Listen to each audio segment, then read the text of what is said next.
Welcome, everybody, to this week of the Driveway Podcast. You have your friendly editorial team from CarGurus here. My name is Elliot Haney, video producer here.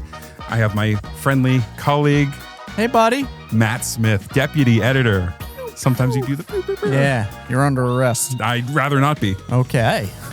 Well, you're not under arrest. Thank you. You have the right to remain inexpensive.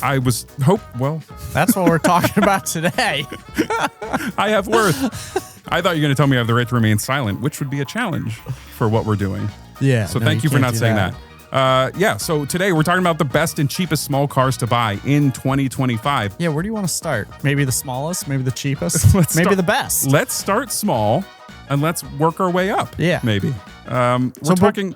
Before we get into it, I feel like we should talk a little bit about what the market for inexpensive vehicles looks like. Because once upon a time, you could get like a Hyundai Accent, a Mitsubishi Mirage, a Suzuki SX4.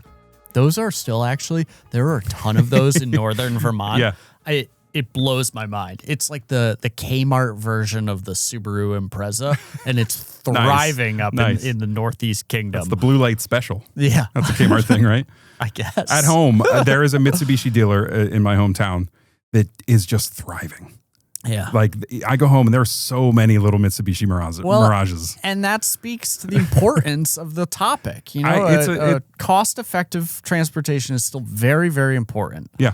And honestly, there's less of it now than there was before. And a big part of that is that we've shifted away from the subcompact sedan and even like compact sedans. We're getting more subcompact crossovers or compact crossovers. Yeah. And I mean, the like callous part of me says, well, that's because it doesn't cost that much more to make them, but you can charge a few more $1,000. Sure. What is the market like for subcompact sedans? What's out much. there? Not much. No, one. Not much. There's one. As far as I can recall, I believe we're working with one now. A single subcompact sedan. And what a great place to start. Perfect place to start. Nissan Versa. The Nissan Versa. Mm-hmm. Believe it or not, not a bad car. It's not. Not a bad car. I remember that was the defining, like if there's a headline to a review, that's kind of the thing. Like it's cheap, but it doesn't feel that cheap. Well, so, and here's the thing. Everything's relative, right? Like I remember I was at an automotive media professionals meeting with another writer for another outlet who I have a lot of respect for, but I, at the time, had been driving a Honda Fit. Mm-hmm. A Honda Fit is a subcompact hatchback. They don't make it anymore, RIP. It's a good car by all accounts. And the other writer was saying like, oh, it's a little buzzy. Yeah. I was like, well, no, yeah, of course it's buzzy. Yeah. Like it's tiny. It's like driving a toaster on the highway. You take anything with those dimensions at that price point and put it at 70 miles per hour, and like it's not going to feel like an S-Class. That's fine. It's all relative. Frankly, the Sentra, given its price point, given its size, it's not nearly as buzzy as it should be. This is a car that is a pretty good option out there. I said Sentra. You did. That's what was throwing me a little bit. Nissan Versa. Just go back and say Versa. Sentra. The Nissan Versa is not as buzzy. I'm like looking down at my notes and I'm like, well, hold on, that doesn't start at $17,000. I was like, this pricing isn't what we looked up. So no, the Nissan Versa is the car I'm talking about. It is not as buzzy as it should be. It starts at $17,190, which is enough to make it, I believe, the cheapest car on sale today. And that's been the case for a while. The Versa's been... It's been the cheapest option, or at least one of the cheapest options. There was a Mitsubishi Mirage, sure, but that's through gone. 2024. But 2025, no more Mitsubishi. Okay, Mirage. Sure, we still have. There are some Mitsubishis left. Yeah, but yeah, the Versa is now. Does it wear the crown? Is that what we give it? It's a crown. Carries the banner. of sub $18,000.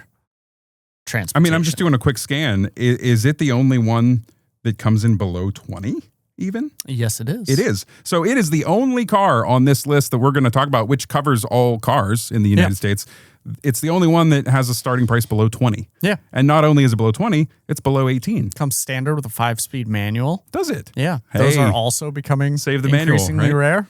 Yeah.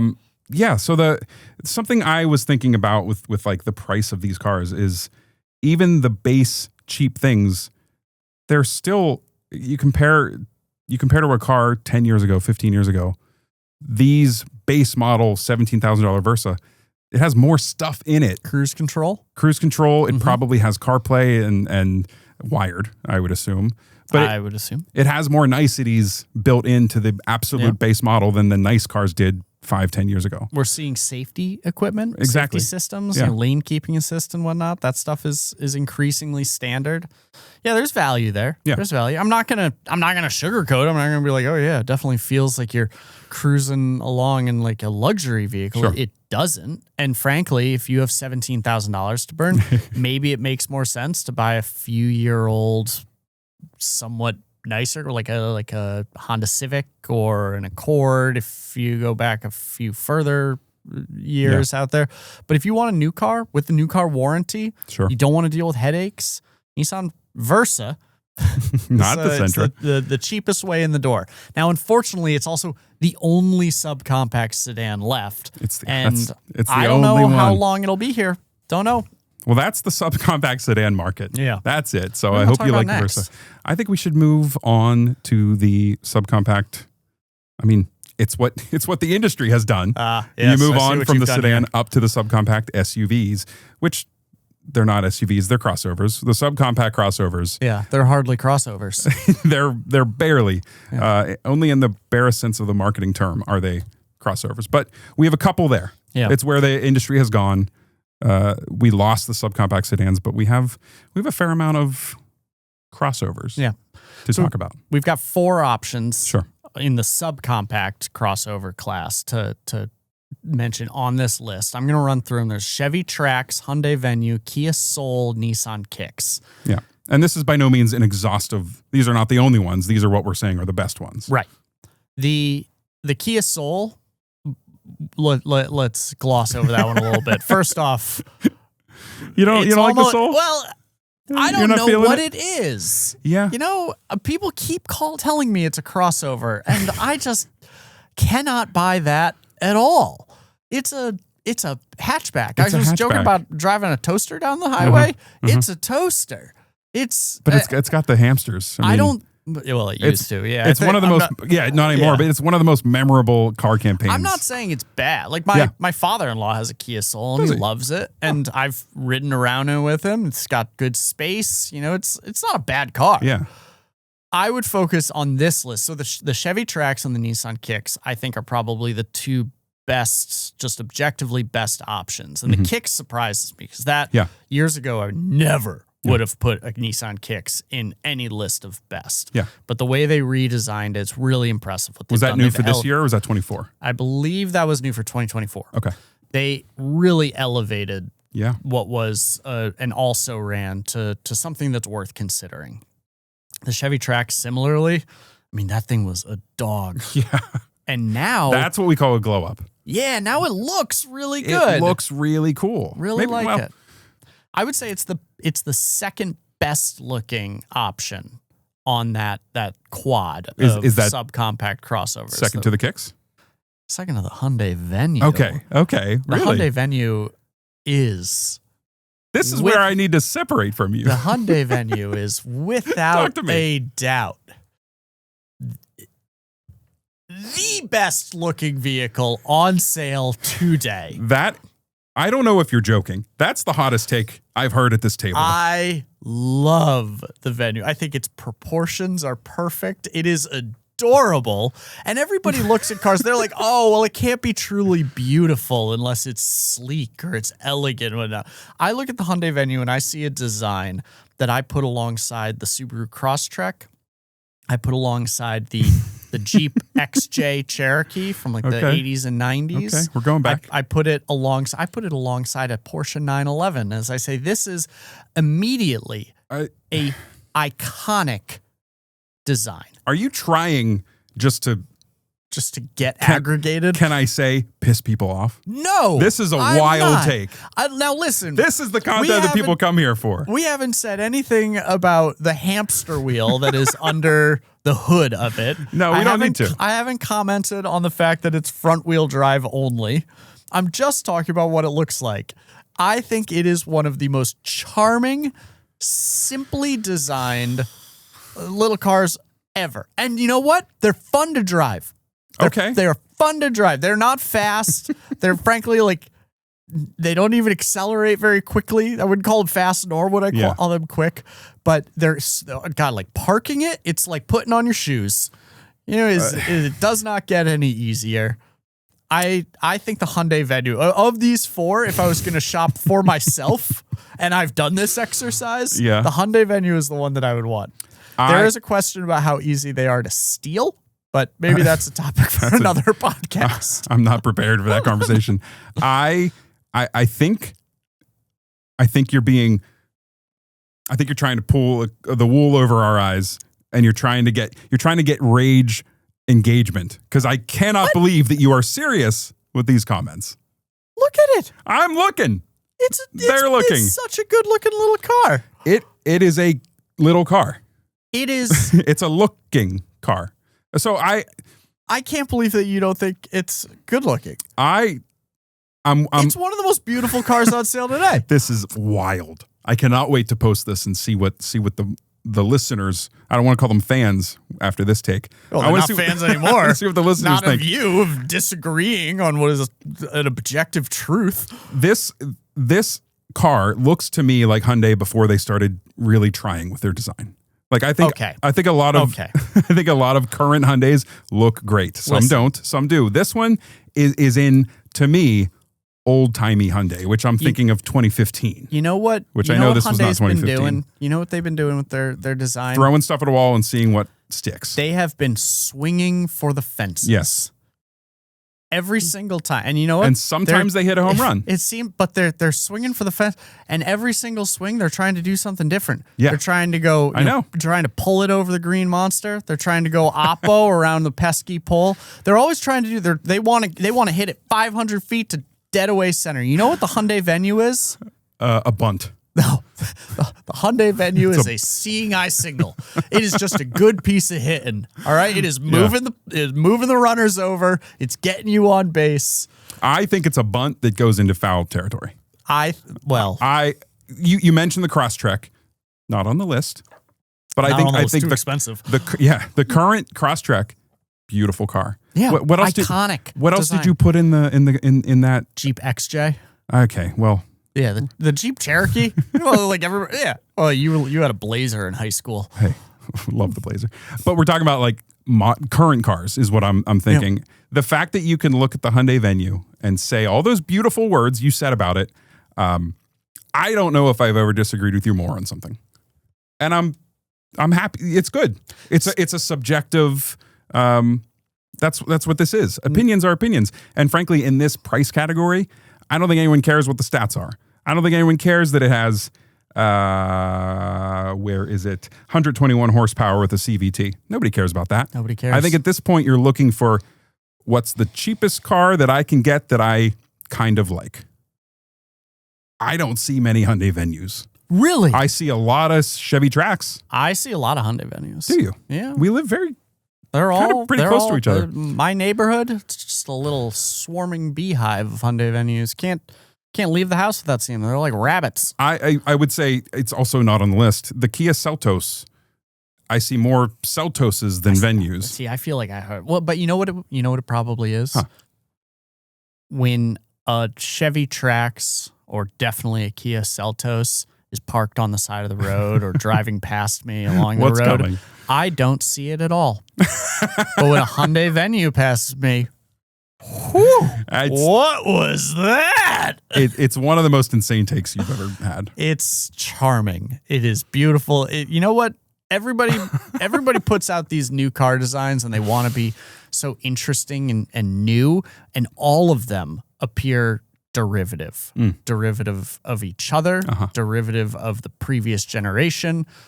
The Hyundai Venue doesn't try to not be derivative. The Hyundai Venue says, what is a car? Let's make that.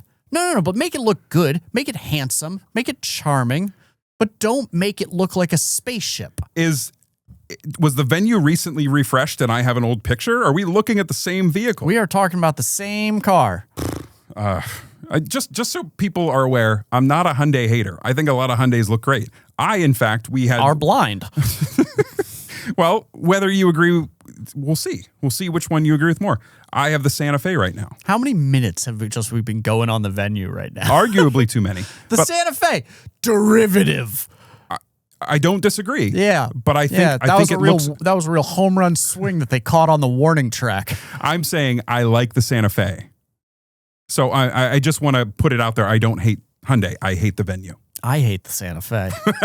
That's not true. The Santa Fe is objectively a very good car. I just don't think its design is as refreshing as the Hyundai Venue, which is the best looking car on sale today. That's absolutely wild. We're going to have to leave it there. My take on this class, I think the Trax is the far and away winner of looks, purely based on looks. Okay. I mean, fine. Wild. Sure. Wild. Yeah, the Soul, the Kicks, the Trax, and the Venue. For me, in that list, it's the Trax on looks. Venue. What if I don't want a crossover? If you don't want a crossover, what if I want a sedan? You want to go back to sedans? Guy. So, are there any other options? You don't want a subcompact because that's too small. It's too small. It's so too buzzy, let's bump up one class to the compact sedans. Yes, there are a couple more of limousines of the $20,000 range. I'll read through the ones we have here. It's similar members here, similar automakers. We have the Hyundai Elantra, the Kia K4, the Nissan Sentra. Yes, we briefly heard about the Sentra before. The Toyota Corolla and the Volkswagen Jetta. So there we have 5 spanning the gamut options. Yeah. Honestly, I don't know which one I would pick. So we range from 21K up to 23 base prices. Lowest being, the highest being the Jetta. Looking at this, I want to, and it's really going to shoot myself in the foot now. Because the design is going to come up again. I think the cheapest option might be the best one, the Hyundai Elantra. Wow. I mean, look at the looks on it. It's not nearly as good looking as a Venue, but it's a good car. It's very similar to the Kia K4, but the K4 I feel like is the dimensions are a little weirder. I believe there's more trunk space and rear seat legroom in the K4. But we're not going by facts and figures. We're going by vibes. Yeah, okay, this is a vibe conversation. We've really shifted. We've shifted into influencer territory, maybe. It's funny, in the article, the Hyundai Elantra and the Hyundai Venue are right next to each other because it's alphabetical. And they're both using this, dare I say, abrasive lime green color, which I don't think is doing the Venue any favors. I think it looks better on the Elantra because the Elantra does have that, I'll say, modern Hyundai styling where it's a lot of sharp edges and creases. Maybe we could use it as a doorstop. Yeah, but the Venue, back to the Venue, Okay. the Elantra, the creasing on the side. You're insane. we are so much on polar opposite sides of this. I love it because a lot of times we're in agreement, but not here. The Elantra has the creases, which I think have become normalized because you see so many Tucsons. I think the prevalence of Tucson in my everyday life has made me look at the creases on the Elantra and be like, you know what, they're not that bad. Okay. And I do love Hyundais when they go aggressive on the DRLs, and this Elantra has the light bar spanning the front. I'm a sucker for that. Yeah, the current model, the 2025 Elantra, is better looking than the 22 or 23 because of that front end treatment that it got. And again, it's just there's a lot to like here. You know, it's very efficient. They're super well equipped. I like how you get back into professional mode. I'm trying. I'm good. It's just boiling inside. Oh man, we got to put out a poll on this. That'd be fun. I'm very curious. You're just gonna vote yourself over and over again on this poll. What do you think about the Kia K4 though? Because it's very similar to the Elantra. Yeah. So I from the conversations we've had, you and I, but also our industry friends, it seems like a lot of people aren't in love with the K4. A lot of people seem like the rear end isn't working for them. I think the K4 looks really sharp to me. I like the K4. It has kind of the Kia that like it's almost like snake bite fangs. It has the light bar across the back and then two just very sharp descending brake lights. I think it looks really sharp. It's that Kia really sharp DRL thing that they're really leaning into in the past couple of years. But I think it looks good here. I think it's a nice looking car. I haven't driven one, but we're about to go and see the K4 hatchback. Yes, which I'm excited about. Will not be on this list, but probably a little bit more pricey, or priced up just a little bit because of the hatch premium.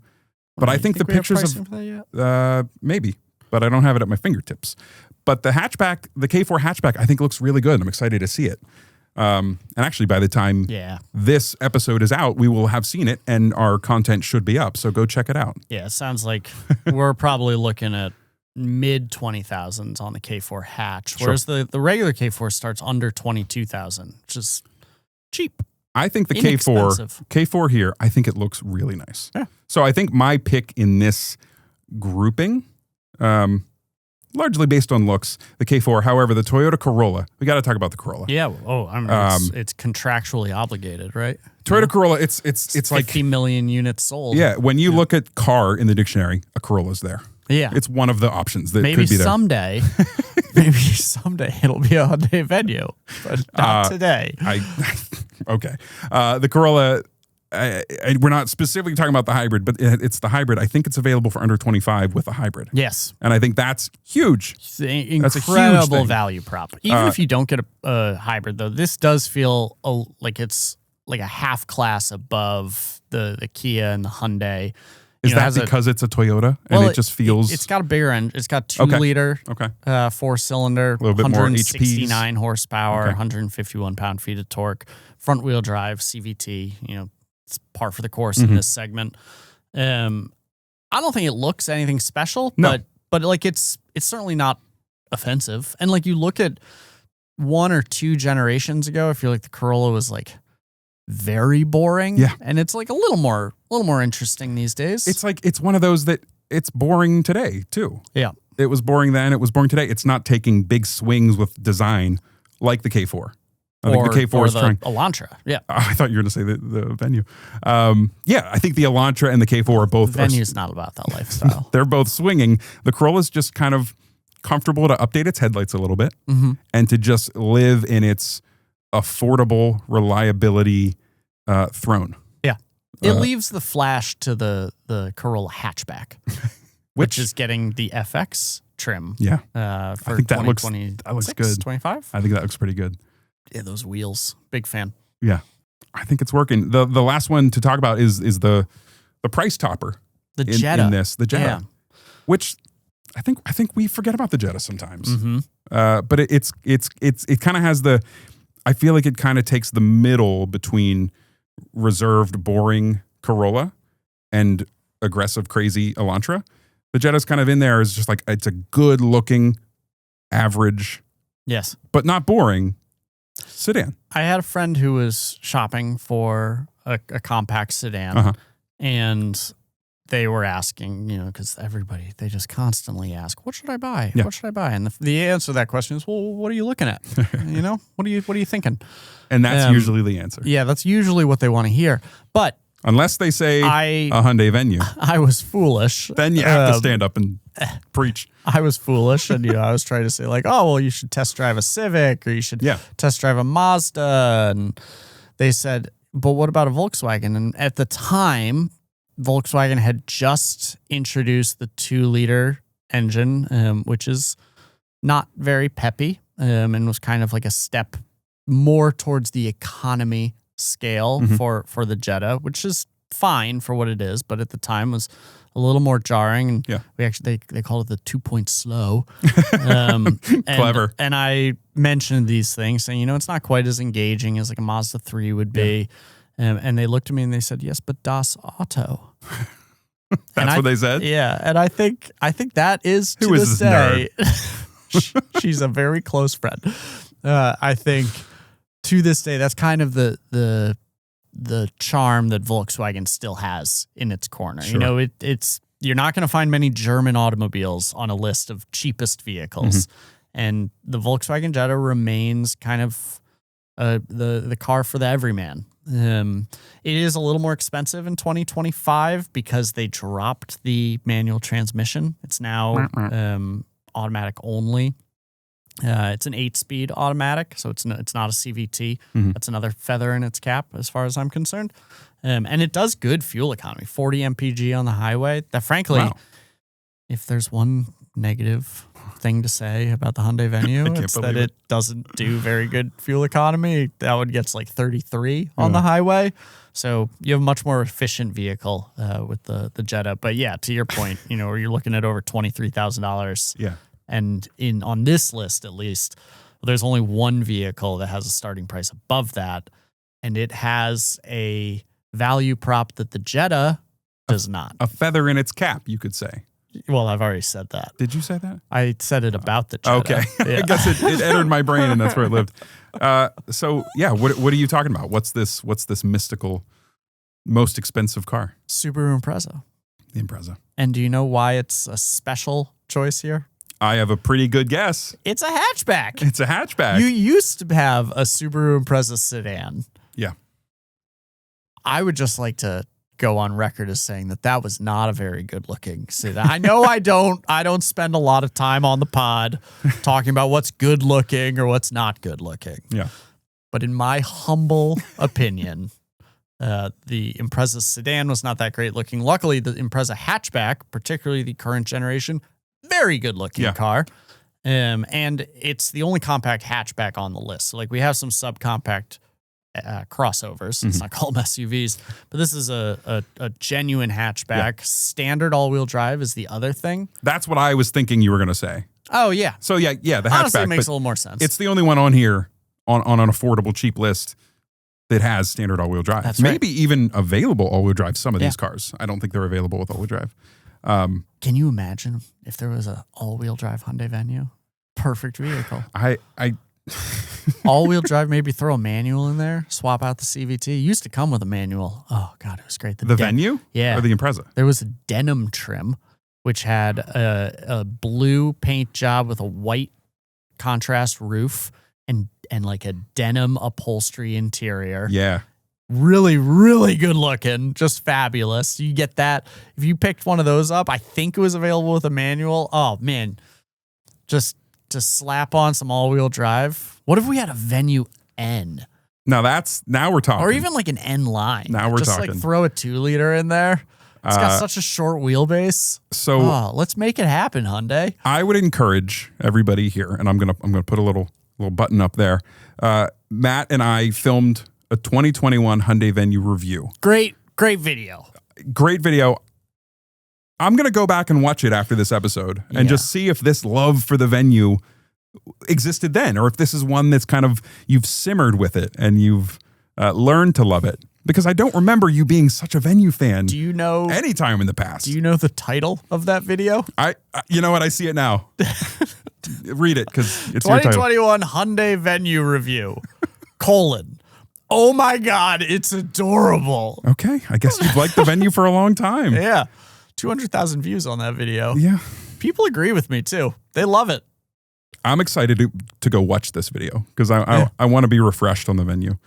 I don't think my opinion is going to change. Anyway, this is the Venue episode. Forget the title. This is the one about the Venue. The one about the I like that. Okay, Subaru Impreza. Yeah. Good looking, standard all-wheel drive. Starts at $23,600. To be totally honest. Yeah. If I'm spending my money, this is the one I'm buying. Yeah. On the list. I really thought you were going to go Venue on that one. Well, I need the all-wheel drive. Yeah. So Venue not available with all-wheel drive? No. I know it's standard. No. Okay. Man, that crossover really capable, huh? No, I love the Impreza. I think the Impreza, it's like there's a lot of families. Actually, a friend of mine, they have an Ascent and an Impreza. And those are their cars because they're a Subaru family. They have the Ascent. Papa Bear, Baby Bear. Exactly. And they're incredibly happy. And you have Mama Bear, the Forester. Yeah. Man, we're getting punchy today. Yeah, my uncle back home just bought a Legacy. I think he bought the last Legacy that they built. Yeah. And I'm just like... Really good value prop on that one.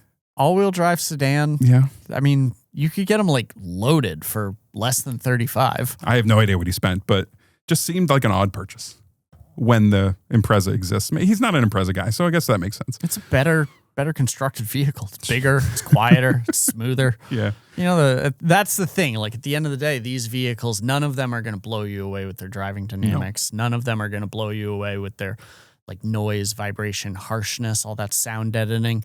What they give you is reliable, relatively comfortable, and most importantly, cost-effective transportation. And that's what this list is all about. This is the list of the best and cheapest small cars in 2025. And those are the things you need to be caring about. Cheap cars and small cars. That's the shopper who wants that stuff. That's who we're talking to. Fantastic. Just looking through the images, the Impreza looks good. It's a good looking car. Yeah, I mean, unfortunately, all the press photos are always of the more expensive trims, so that's probably an RS. I'm certain it is. Actually, it definitely is. But yeah, looks better than the Venue. Another fun thing about this list, for the eagle-eared listeners, list of 11. I'm not sure how that happened. Normally we do lists of 10, but this one goes to 11. Yeah, Chris Teague, everybody, the writer of this article did a great job. Well, what he did is he wrote his list of 10. Yeah. And then Matt went in as the deputy editor. He's like, there's gotta be a Venue on here. Wouldn't surprise me. That's what happened. I said, well, how'd you forget the Venue? I'm going to go back into the history of this article and see when the Venue was added. Do you have any final thoughts? You already kind of said the Impreza is kind of what you're taking home on this list. Is that true? Well, yes, it's true. I mean, it feels a little bit like a cop out because if you didn't live in New England, expensive vehicle on here. If you didn't live where all-wheel drive is Hyundai Venue. Okay, absolutely. Yeah. I mean, there was the question of theft. But again, maybe a topic for another episode. Is that still like I thought they kind of fixed that. Like, is a 2025 sold today still susceptible? So, in my opinion, okay, any car can be stolen. So it becomes less a question of is a car more or less susceptible to theft than a question of is a car more or less targeted by thieves. And that's why you love the Venue. Well, okay. Well, I think the Kia boys, and I know the Kia boys. This is the thing. Yeah, you gotta know. Yeah. So like there was this rash of thefts of Kias and Hyundais, made the news. Oddly, nobody stole a Venue. Yeah, okay. It was never stolen. This is we're not providing any legal advice on this podcast. No financial, no legal advice. Elliot's being sarcastic. But I think like one, there's been an issue with the ease of stealing these Kias and Hyundais. But also it's just like once you tell people, hey, this stuff's out there for the taking, you get a lot more people trying to take. Is that an Elantra? Let's go see if we can take it. Yeah. I think this is a weird way to end, I'd say. Do you have any thoughts? Well, let's not end there. Yeah. What do you want? What am I taking home? I think the Impreza is the easy choice. It's the most expensive choice. We say it a lot. We are both Subaru owners, so we have an affinity for the offering. It's a vibes company. Yeah. The Impreza works for me. On this list, taking out the Impreza, I might go Corolla Hybrid, although that's not on the list. 25 grand. Yeah, You're right. It's not on the list. You're right. I might go Kia K4 if I'm honest. K4. K4. Okay. I think the K4 looks good. I've seen a couple on the road. I think they're really not sharp. The Chevy Trax? No, I think in the class that we talked about the Trax, up against the Venue, I think it was the best looking there. And I do think it's arguably one of the better looking ones. But I think the K4, something about the crossover versus sedan. What about the Soul?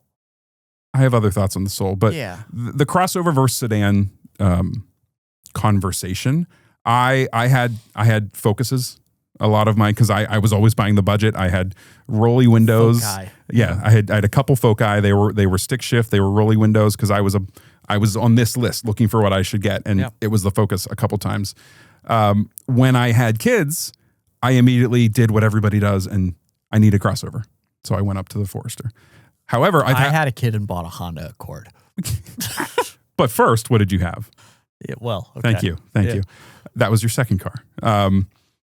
I've had a couple sedans as press cars, and I've been surprised and educated that there is still a lot of room in some of these. And it's like, you don't have to just jump up to the crossover. I think these sedans are more usable a lot of times than people give them credit for, because we've become so crossover and SUV obsessed or minded. So I think for me, the K4 would be what I take home. You asked about the Soul.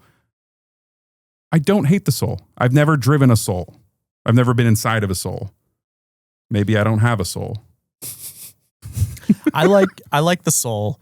I feel like every time we have media photos of the Soul, they look good. Yeah, but it always looks like an illustration. Like it's not actually a picture of a car, a photograph of a car. Well, it's colorful. Yeah, Kia's leaning into the styling and the brand. Must have been taken in Palm Springs or somewhere. Yeah, for sure. No, I like the Soul too. I feel like the Soul is the other one on this list where I would consider it because it seems like your cargo space would be pretty usable for the price. I feel like because of its kind of in between body styleness, where you're like, well, it's kind of a crossover, but it's also kind of like just a big hatchback. Yeah. Like there's some inherent value there because it's priced. Frankly, it's priced a little more like a compact hatchback should be priced. Starts at $20,490. But it's offering you more of like a crossover's interior volume. Mm-hmm. And I didn't like the first gen Soul, like stylistically, but I think the later ones look good. It does look good. In this picture, it looks really nice. I've personally never been in one. You said your father-in-law has one. Yeah. I think it's a super compelling option. And for just over 20 grand starting price. Yep. That's not a bad option. But I think visually, I'm kind of a fan of the K4. I'm excited to see the K4 hatch. Subscribe to the YouTube channel for Matt's thoughts in person with the K4 hatch, which will be coming out soon. Yeah, and go to CarGurus.com to read and watch a very objective and professional evaluation of the best looking car on sale today, the Hyundai Venue. I'll tell you what, whoever filmed and edited that video really made the Venue look its best. Well, he always does. So props to that guy. He always does.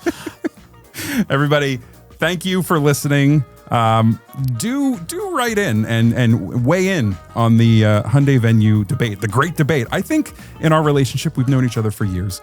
I think this is going to be a turning point. There's going to be... Is this the end? There's like before the Venue discussion and after the Venue discussion. Yeah. I look at you differently now than I did an hour ago. Good. I got to go watch the video again to refresh on the Venue. Let us know what you think. It doesn't have to be about the Venue. It can be about anything. But thank you for watching. Matt, thank you for podcasting Always with me. Happy to be here, pal. Thanks for bringing your best, your A game, and your opinions. Yeah, well, we got to do the work. We're doing the work. Hey, thanks very much, everybody. Have a great week.